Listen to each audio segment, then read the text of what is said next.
পঞ্চগড়ে সেনাবাহিনীর দ্বিতীয় দফায় শীতবস্ত্র বিতরণ।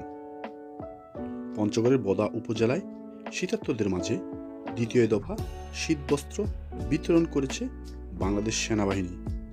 মঙ্গলবার ৭ জানুয়ারি বিকেলে উপজেলার ময়দানদিঘি ইউনিয়নের ময়দানদিঘি দ্বিমুখী উচ্চ বিদ্যালয় মাঠে বাংলাদেশ সেনাবাহিনীর ৬৬ পদাতিক ডিভিশনের অধীনে সেনাবাহিনীর নিজ অর্থায়নে কয়েক শতাধিক অসহায় গরিবদের মাঝে শীতবস্ত্র বিতরণ করা হয়।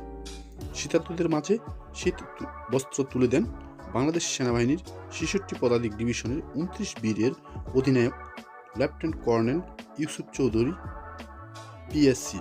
এ সময় পঞ্চগড় জেলা camp commander lieutenant Farhad, senior warrant officer Alvi সহ সেনা সদস্যরা উপস্থিত ছিলেন।